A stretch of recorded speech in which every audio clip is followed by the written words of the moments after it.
01. As I'm sure all of you are aware, last week the Mount Horeb community experienced a district-wide lockdown when a student came to the middle school with what was later determined to be a pellet gun. That student did not make it into the school and was killed by the police. Joining us on today's show is Rob Chappell, who is the executive editor of Madison 365 Media Foundation. He is also a parent of a kid who goes to school in Mount Horeb, of kids who go to school in Mount Horeb. Rob, thank you so much for joining us on the show today. I got to watch you live. You are the reason I knew about this shooting as it was happening. How are you doing today? I'm doing all right. Thanks for having me on. We're really grateful that we get to have this conversation with you.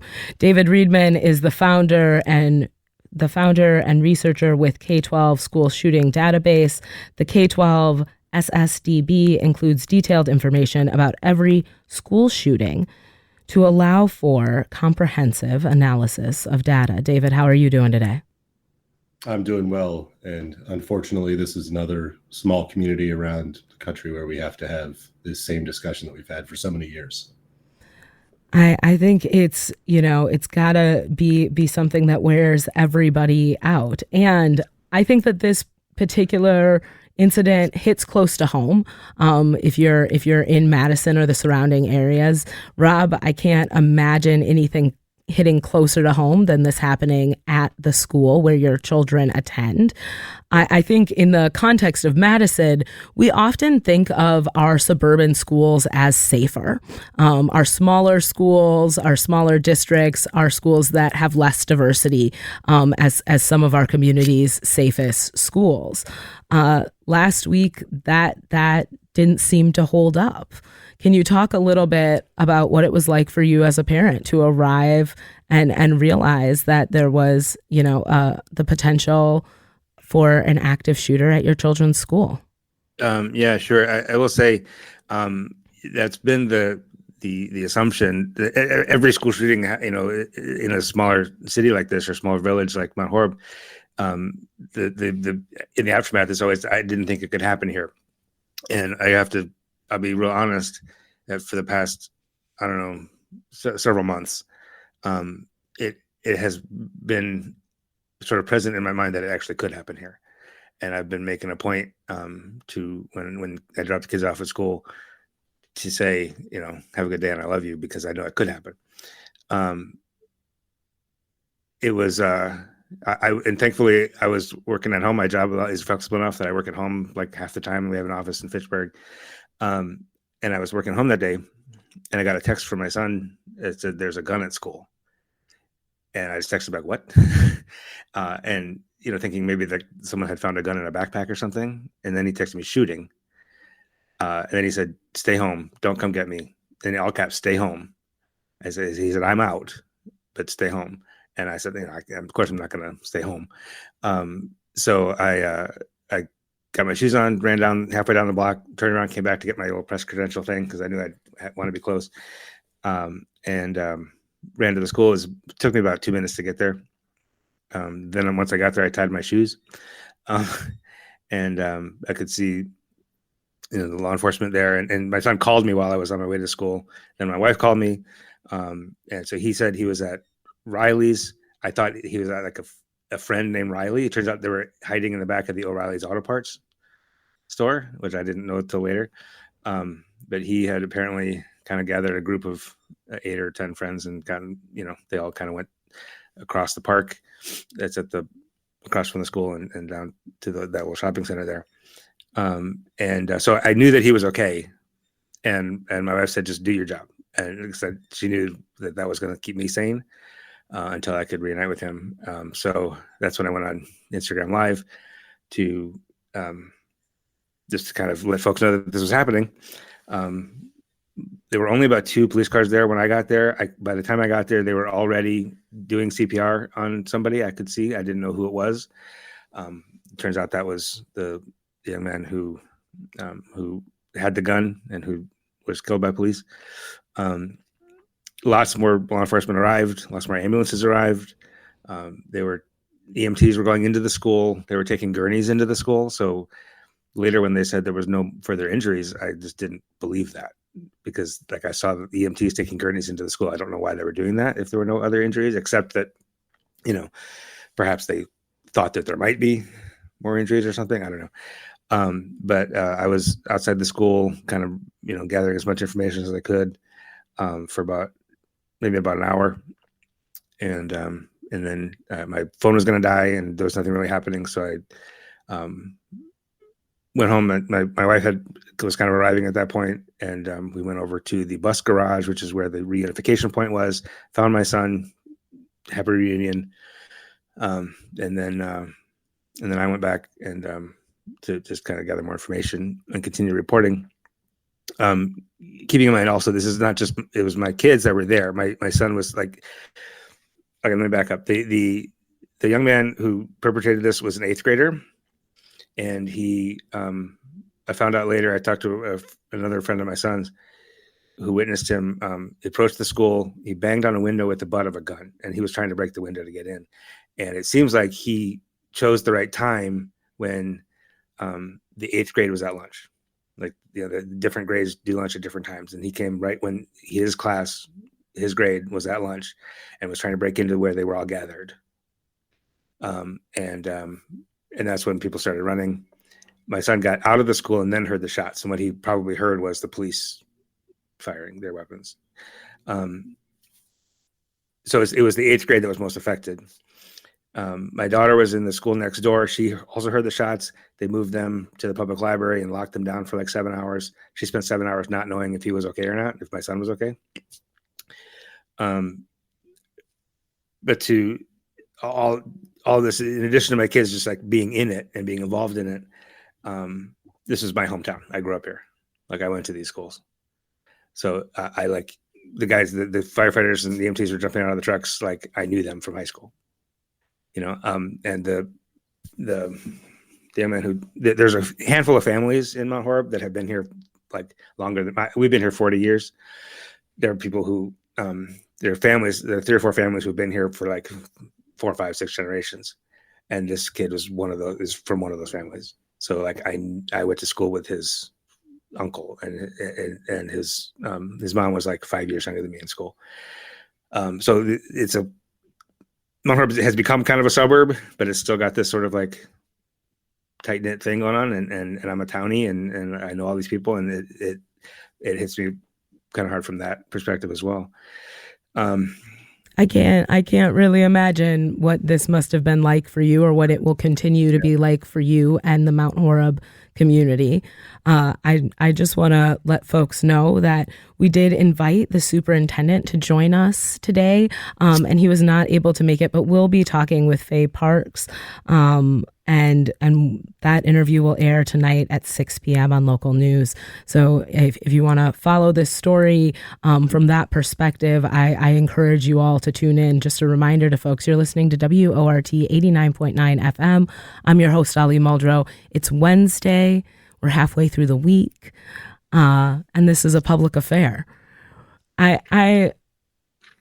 I think, the initial reaction we have when we hear that there is a gun at school or there is an active shooter is our minds kind of go to the absolute worst place. We start to think about parents who drop their kids off at school and never see them again.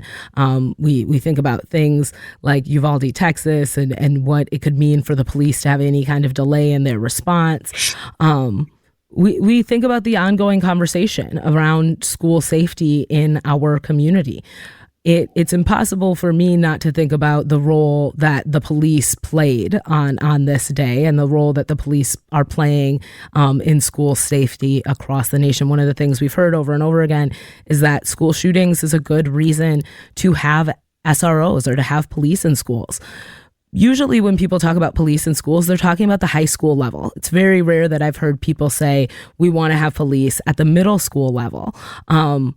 In terms of what prevents school shootings, David, I want to turn to you for a moment. How could this school shooting have been prevented? What is the role of law enforcement? Would it have made a significant difference to have had a police officer in the building at the time of the shooting? So a common misconception with school shootings is that there's a secret plot. In reality, school shootings are a very public cry for help for weeks, months, even years before the attack. And that means that really the opportunity for prevention is something that needs to take place in all of those times before a shooting happens. And in this case, many of those red flags were very apparent. There was a student who was talking about school shootings, fixating on school shootings, telling other classmates about an interest in committing a school shooting, writing on social media, writing blog posts about Columbine, about being addicted to Columbine. There are many, many warning signs that were missed here, as well as a student who was talking about being depressed, being suicidal, having this suicidal ideation right up to this point. And looking at about 240 different planned attacks since the 1960s, nearly every one of the school shooters exhibits multiple warning signs for months and months. The really sad reality in both this case and others with a school police officer is that it's not a strange, scary outsider who's coming to attack a school. Almost all school shooters are current students at their school. So that means if you have a school police officer, they're there to kill a student. Can you talk about the percentage of school shootings that are perpetrated by adults versus students of the school? So you said the majority are students who attend that school. Could you give us a little breakdown of that, especially because I think we see school shootings at the elementary level often perpetrated by adults. So talk us through kind of where you get to the majority are perpetrated by students themselves. Yeah, there have been 230 different deliberate attacks where they were either planning documents, hit lists, manifestos, somebody having multiple weapons, all showing that there was a premeditation to commit violence at this school. And 85% of those were either a current student or a recently former student at that school. And in many cases, like Parkland, if somebody is suspended or expelled from the school, it doesn't stop them from coming back a short time later. And, you know, as Rob pointed out, with this taking place during 8th grade lunch and being an 8th grader, even as schools have been fortified, as lockdown procedures have been taught, if the shooter is a current student, they know the plan, they've been trained in the plan, they're going to know and understand the weakest point in security or the most vulnerable point during the day.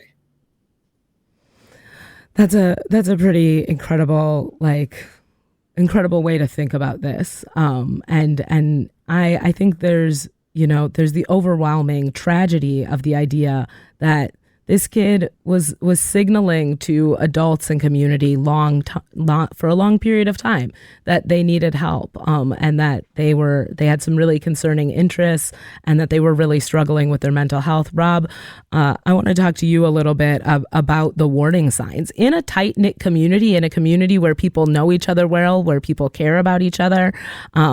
You would think that if a kid was really struggling, there would be the resources to support that student. What were those red flags, and why didn't they kind of trigger a response that could have helped to prevent the incident that took place last week at Mount Horeb? I mean, I can't speak to the specific family situation. I know that they have that the family had some distractions, but the warning signs were, as David kind of mentioned, this kid was called himself a Columbiner. He felt that he was addicted to reading and learning about school shootings. He went and visited Weston High School, which was the site of a school shooting here in Wisconsin in 2006, and he knew that this was not a healthy addiction. He actually said, like, if you're addicted to porn or to drugs, there's help for you, but there's no help for me for this addiction. When did he say that? Where did he say that? How is he expressing these things? He basically put just a website on Google Sites, so it's not, you can't even find it through Google search. Like some students found it before this happened and didn't, I don't know if they read it all or just didn't say anything or just thought this is him being weird or whatever. But it was basically a sort of a stream of consciousness where he would like write. He started these in early March, and it's not clear like when each thing was written, but it looks like he just added another paragraph to this sort of long running page of thoughts every time he had a thought. There's a lot of typical teenage stuff, like, my parents suck, and there was a Rickroll in there, which I found, humorous in a way. There was a lot of about the music he liked. One of his favorite songs was "Pumped Up Kicks," which is about a school shooting, but then a lot of stuff about, I just don't feel like I fit anywhere. My parents want me to graduate from high school, but I know I'm not going to. Like he felt that his life was limited.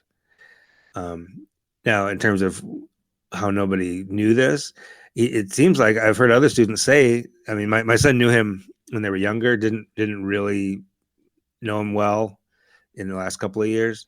But it seems like he was maybe not the most social kid, but like not super antisocial either. And like I said, it's just this blog was not particularly known by anybody. And it sounds like he spent a lot of time online, a lot of time watching YouTube videos and shows on YouTube and stuff, which is,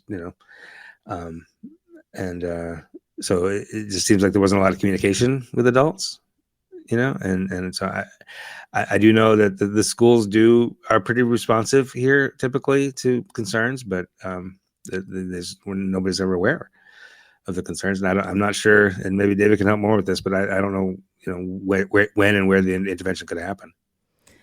I mean, I think it's hard after the fact to know that this kid was signaling this interest and this compulsion and struggling with this and was documenting it, and nobody knew that or was particularly aware of that.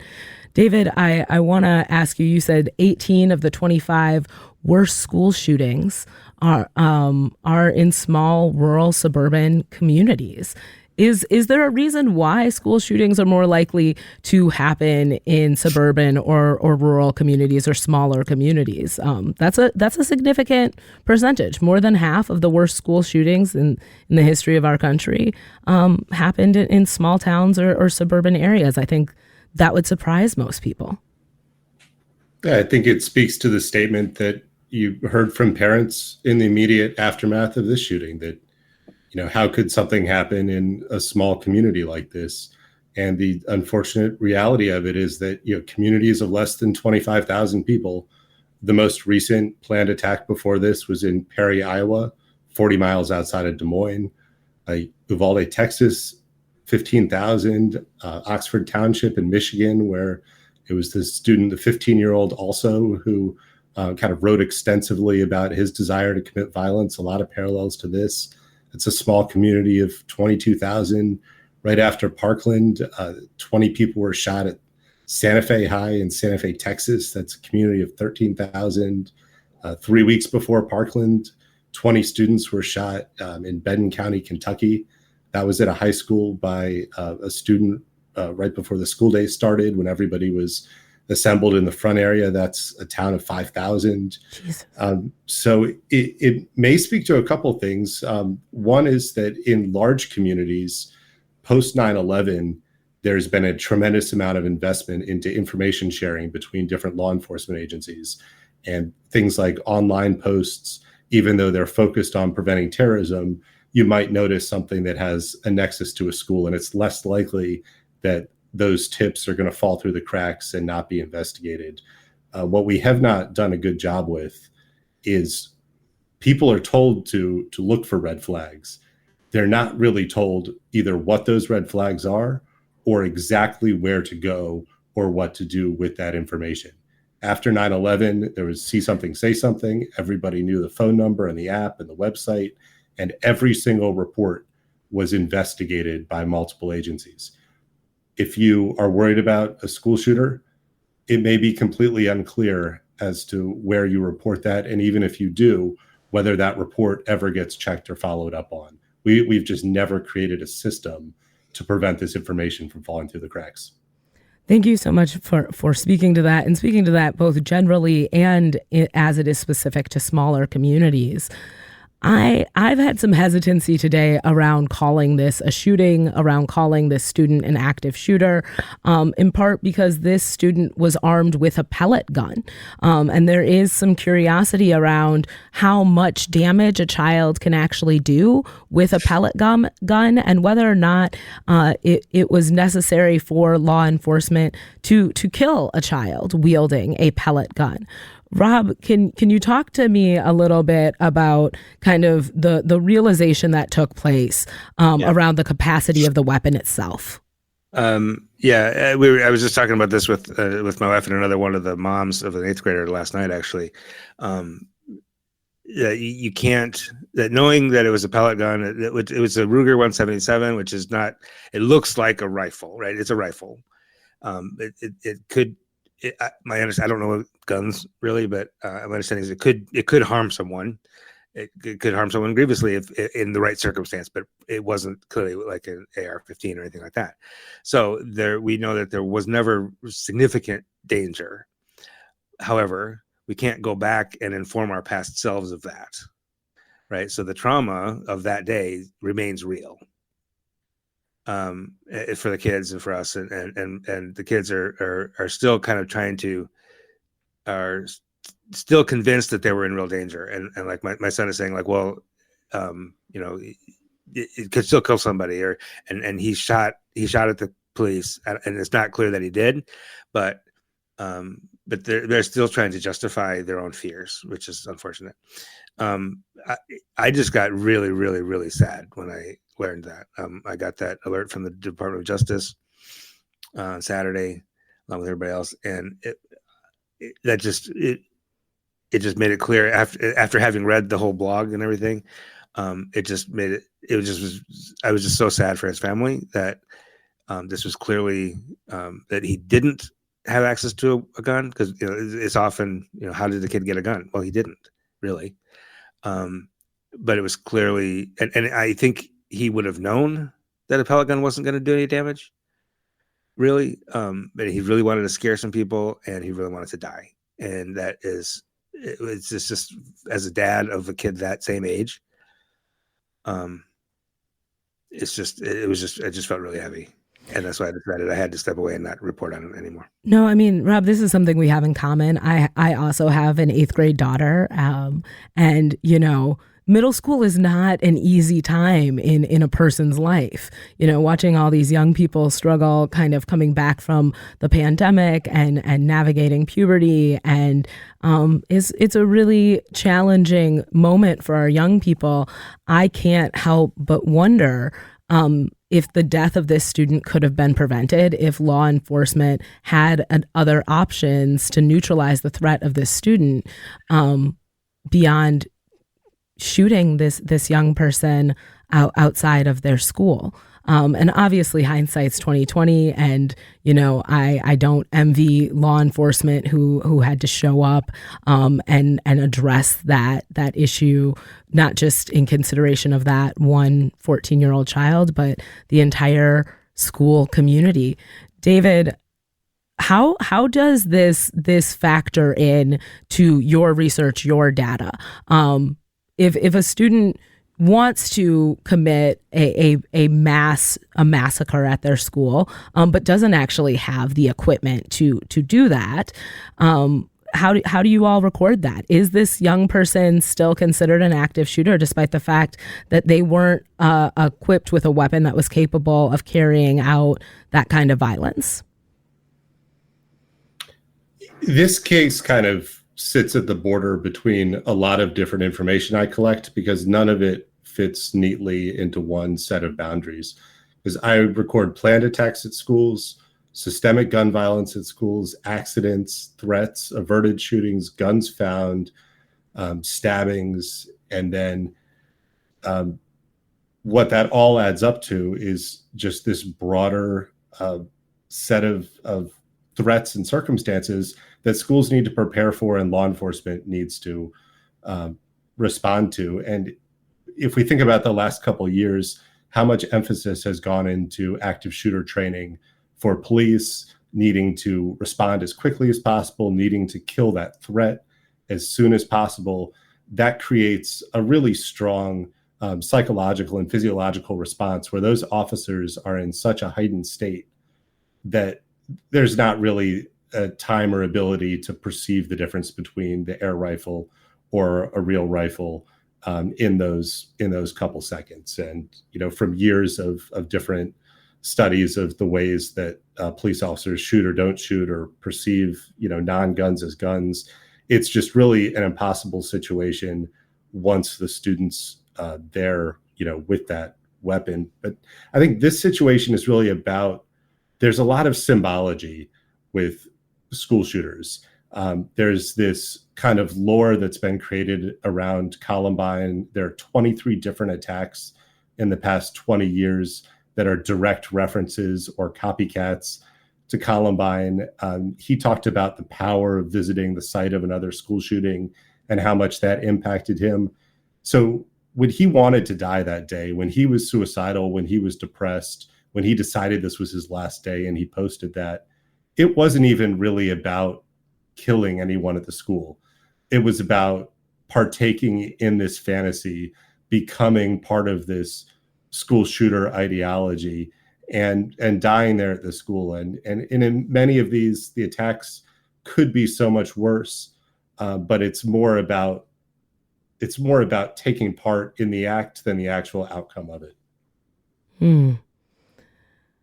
I really appreciate your description of that and the research that you are doing. I think it's important to acknowledge that this kid was a child, right? And kids make irrational decisions and mistakes. And how do we maintain safety and have a developmentally appropriate response to a kid who has something that looks like a weapon but is not a weapon. And I think that is a larger societal question, is why are we making toys that really easily and justifiably can be mistaken as very, very dangerous weapons. You're listening to WORT 89.9. My name's Ali Muldrow, and this is A Public Affair. And today we're talking about school shootings, and we're really honing in on what happened in Mount Horeb last week. And I am incredibly lucky to be on the air with David Reedman and Robert Chappell to have this conversation. We have a caller on the line that I want to make sure we get to. So welcome to WORT 89.9. Welcome to A Public Affair. How are you doing? Oh, I'm sorry, you're not on the line. They're asking, why did it take 7 hours for children to be reunited? Was there a system in place? Rob, I'm going to direct that question at you. What was the holdup in terms of getting parents and kids reunited? Yeah, it was frustrating. The explanation we were given was that DCI, the Division of Criminal Investigation at the state, was investigating. And basically, what we learned later is that they were just interviewing everybody in the school who heard anything, who heard or saw anything that was getting interviewed, and it just took that long to do it. That's the explanation we got. I'm not sure if it could have gone better. I guess we knew right away in the first hour that the bus garage was going to be the reunification point, and they were like trying to move us away to get so that the buses could get close, and we saw the buses all lined up. But they just didn't go and get any kids until well after 5 o'clock. And we've learned from my daughter that she actually got interviewed by law enforcement. So they were, I think there's a limited number of law enforcement people investigating, going to all 3 different schools, interviewing lots and lots of kids. And it just didn't it just took that long, which was really unfortunate because, like I said, my daughter spent that whole time not knowing that there had been a shooting, but not knowing that her brother was okay. And they didn't have any food. Like because they moved the intermediate center kids to the public library. And they didn't eat the rest of the day, which is unfortunate.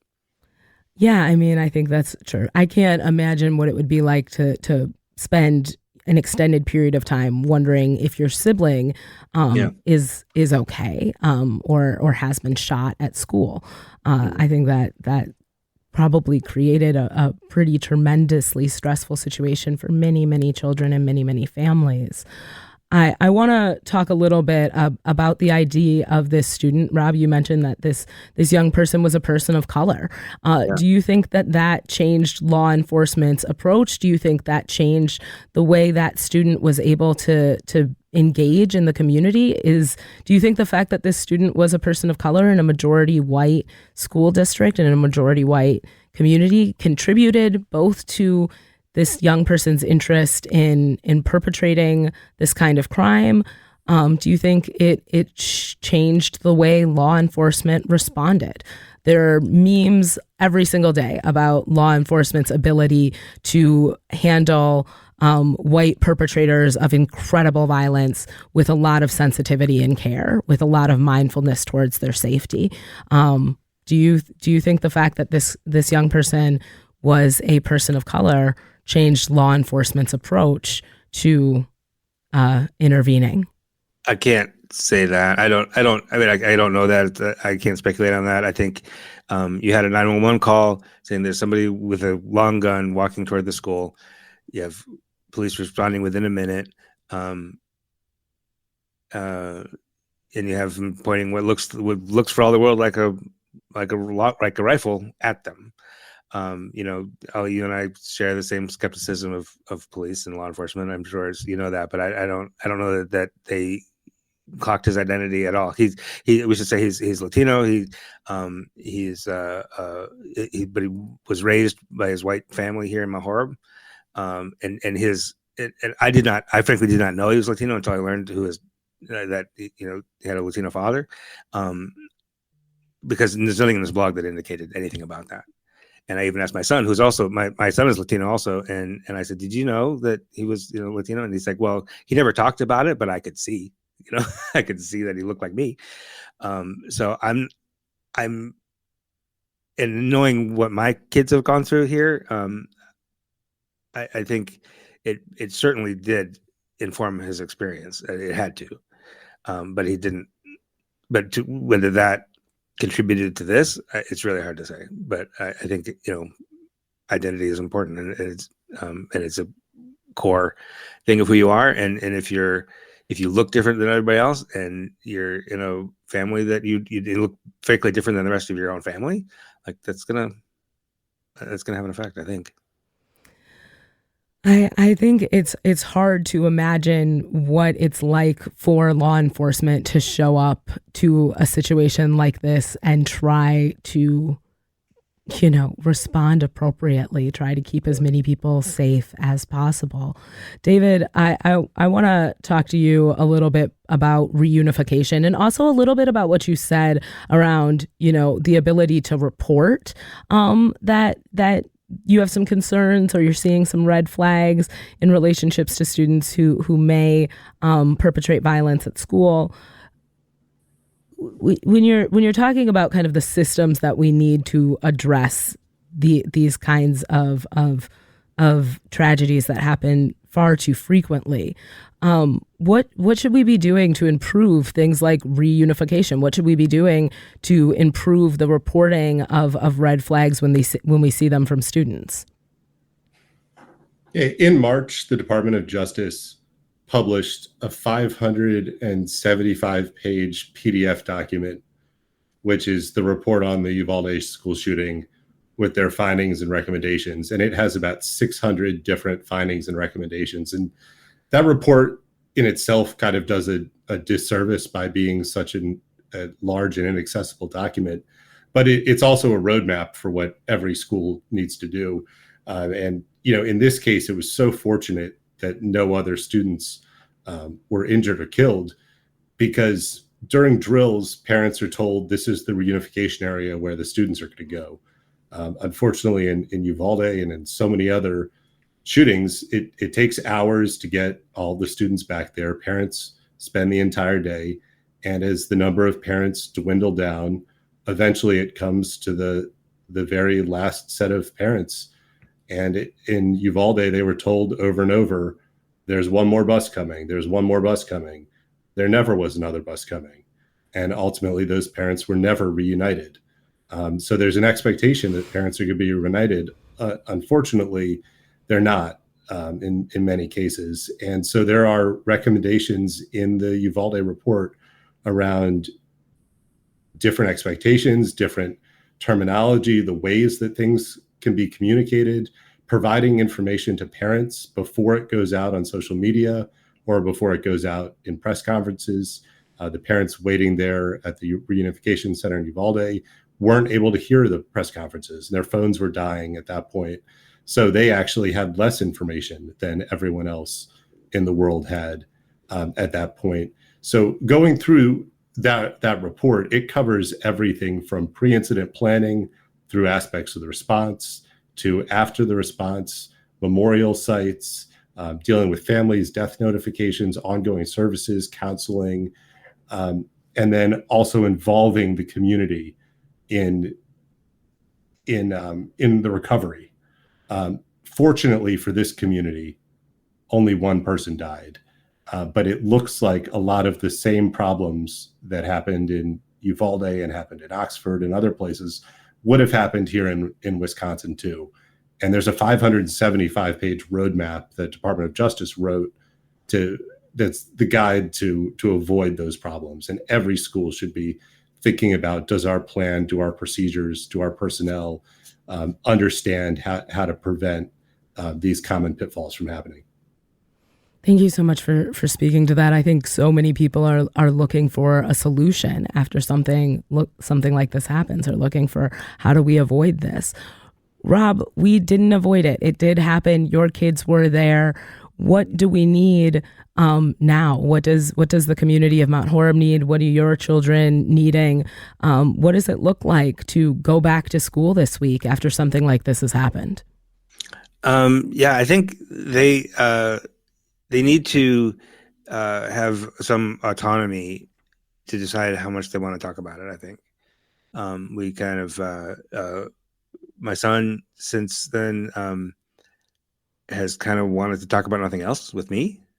I think he, it's interesting. We went to the school on Friday. They let us back into the school Friday to gather things, stuff that had been left behind in the panic. And while we were there picking up his backpack, there was a bunch of his friends there, and he asked if he could stay, and I was all right. And he just hung out with his friends for the rest of the afternoon. And then they went and had a bonfire that night, and then they all hung out together Saturday night, and they just bonded. So giving them that space to do that, and then Sunday we went fishing with his grandparents, with my parents, and we kind of said, like, we're going to let them talk about it if they want to. We're not going to ask them about it. And we didn't talk about it for a whole day. And then the next day he wanted to talk about it again, so he did. So I think, and I keep getting more details of the story as he like recounts the whole story again, and like more memories sort of solidify themselves with him. I know coming back to school Monday, they had a bunch of therapy dogs there, which everybody thought was pretty great. And there's a lot of support coming out from other nearby school districts and stuff, which has been nice. But at some point, he's actually managed to have a pretty good sense of humor about it. He said, well, at least my college essay now doesn't just have to be about being the brown kid. Like he has something else to write his college essay about. But they got back to normal. Like last night they had their orchestra concert, and it was, just as sweet and terrible. And the middle school orchestra concerts are awful, but they're great, and it was, and it wasn't a lot of, because there's kind of acknowledgement that, it's nice to be back together, but we didn't really lean into it too hard. And it was just nice to be back together, and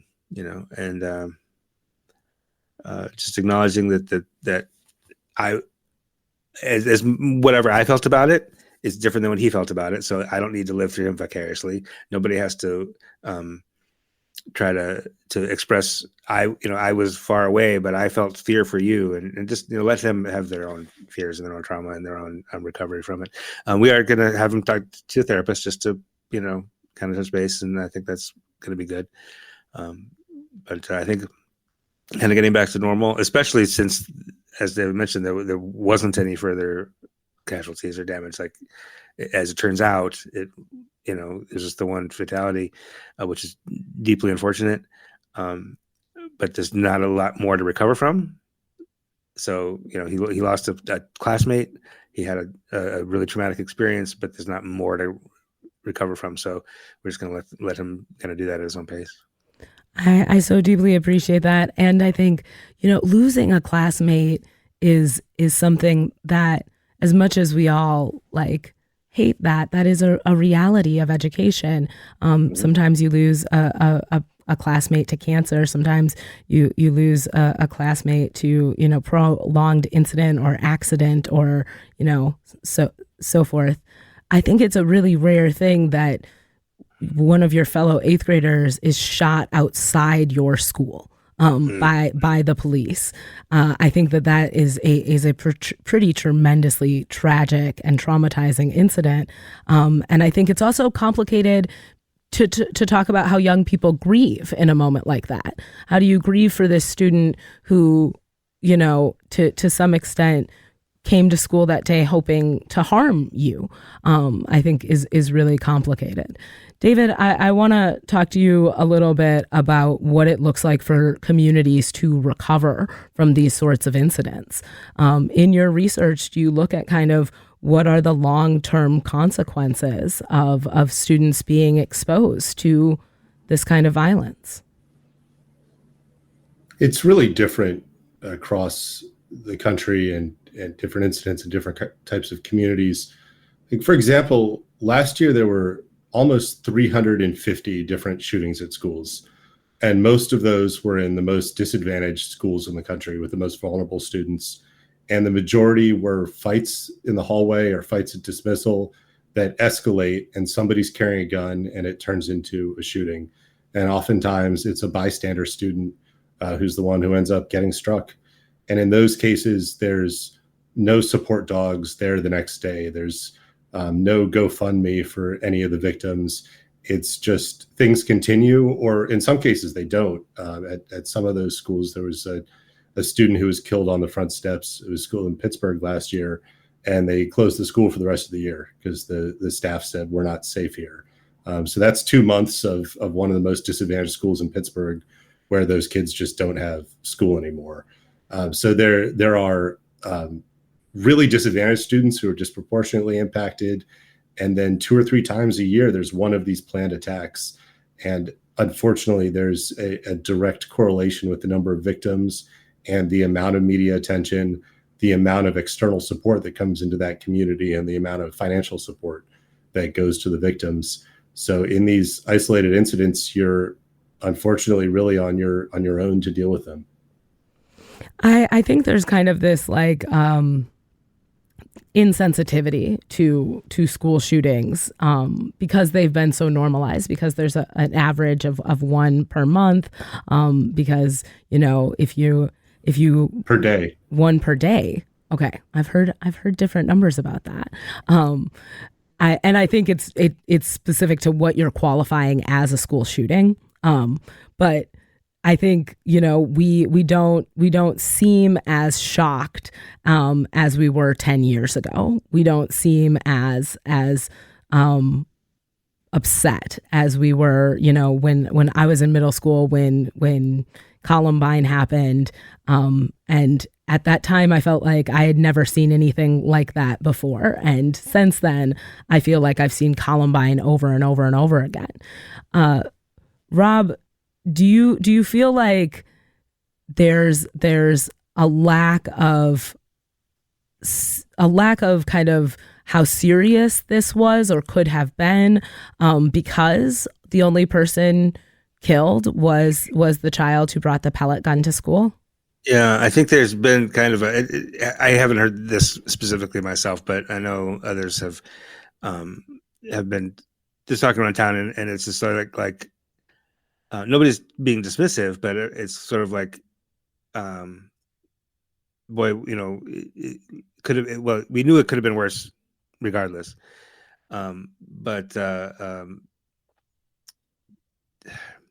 there is a sense that, like, boy, what a relief that nobody was ever really in danger. And not to be dismissive, but just kind of in the sort of retroactive relief.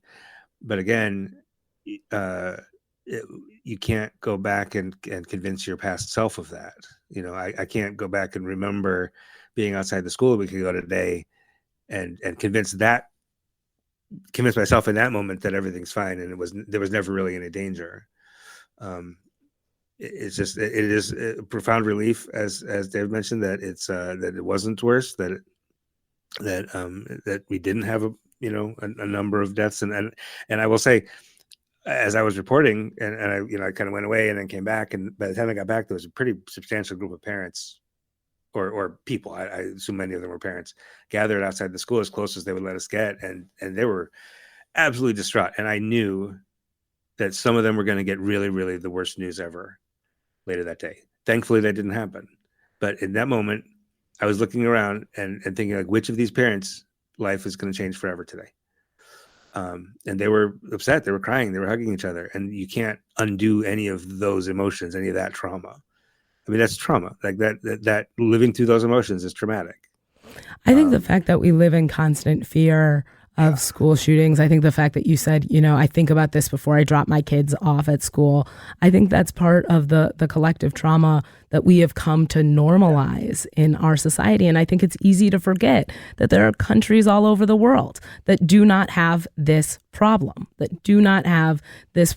it comes to gun violence or school shootings, or that when they have had this problem, they've addressed it in ways that has resolved it through gun control. I think the kind of guns we allow people to have is even more relevant when we have this conversation. It is really important to understand that what the barrier to this kid having a successful school shooting and being able to massacre a bunch of 8th graders at lunch was his access to the kind of weapon that could do that. And David, you talked about that a little bit earlier in terms of, what really determines how successful a school shooting is not necessarily how committed the person who's trying to perpetrate it is, but their access to the equipment that allows for them to kill a lot of people very, very quickly. Can you talk a little bit about the types of weapons that people access in order to perpetrate school shootings? I've looked at school shootings back to the 1960s.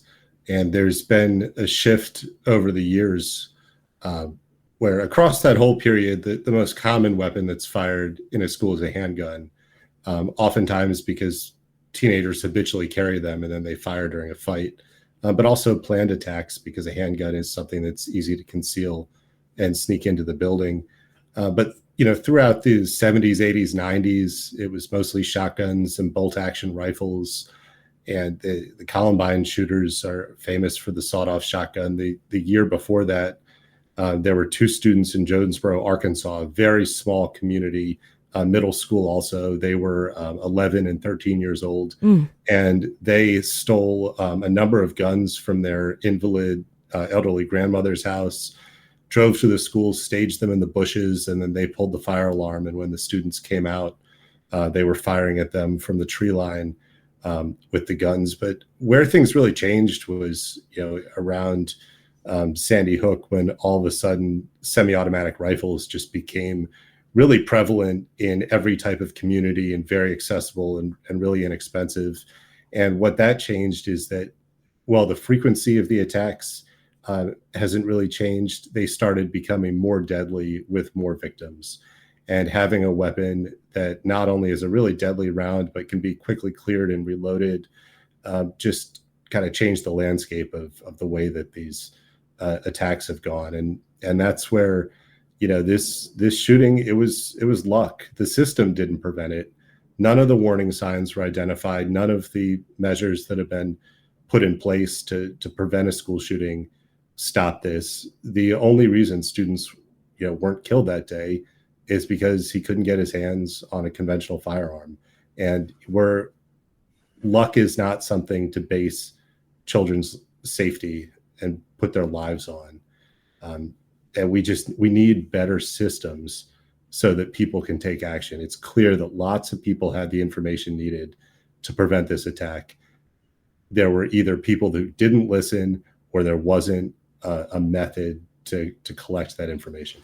We have just a minute left on the air. Rob, I want to make sure you get a chance to share your kind of final thoughts with us today.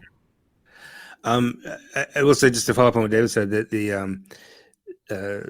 he said in his blog that my family is kind of anti-gun. So there weren't guns in the family, but he was responding really to gun culture. He was very fascinated with guns. He had a bunch of pictures of guns and his favorite guns. I don't know how much he actually had interaction with guns, but so, in that sense, the fact that he just didn't have access to guns is kind of the whole thing here. But it's as I mentioned, this is my hometown. It has doubled in size since I've lived here, but it's still pretty tight knit, and it can happen here. I knew that it could happen here, and when I got that text, I was like, "Oh, here it is! It's happening. This is it." As long as I was reporting and doing my job, I was all right. As soon as they shuffled us off to the press area to get us out of the way, I sat down, and that's when I started crying. It made all the other reporters uncomfortable. But it was a pretty awful day, and it remains a pretty awful day. But I think, I pray for his family, but I think we'll be all right. I want to thank you both so much for joining us today on WORT 89.9 FM Madison. I'm your host, Ali Muldrow. This is A Public Affair. Rob, I want you to know that our hearts are with you and your family. David, I cannot thank you enough for bringing such meaningful information to this conversation today. For the families in Mount Horeb, I hope you all stick together, and I hope you all know how sorry we are that this experience happened to you and your young people. Thank you all for tuning in this Wednesday to WORT 89.9 FM. This is A Public Affair. I'm Ali Muldrow. Media distorted. We come and listen and support it. Live and direct, we come and never pre-recorded. This is Pacifica Radio's Letters on Politics. On today's show, I opened that by saying that the choice was between Biden, who was actively involved in carrying out genocide, or Trump, who is going to destroy what is left of our very anemic democracy, and that for many of us that was not a palatable choice. A conversation about the national dialogue in the United States concerning Israel's assault on Gaza. Our guest is Pulitzer Prize-winning veteran journalist Chris Hedges. His video program, The Chris Hedges Report, was just taken down by the progressive media organization, The Real News Network. Chris Hedges claims it was due to his reporting on the Democrats in Gaza. The Real News Network claims it's because Chris Hedges would, if he chose, to encourage people how to vote on his show and thus jeopardize the media organization's nonprofit status. We'll talk to Chris Hedges about it, and we'll also read a statement from the Real News Network. That's next on Letters on Politics. But first, the news. Hello, I'm Neil Nunes with the BBC News. The U.S. Defense Secretary has confirmed that Washington delayed the shipment of thousands of bombs to Israel because of concerns over its threatened ground offensive in Rafah. More than 1 million displaced Gazans are sheltering in the city. Lloyd Austin told a U.S. Senate hearing that other near-term deliveries were also under review. Israel shouldn't launch a major attack in Rafah without accounting for and protecting the civilians that are in that battle space. Again, as we have assessed the situation, we paused one shipment of payload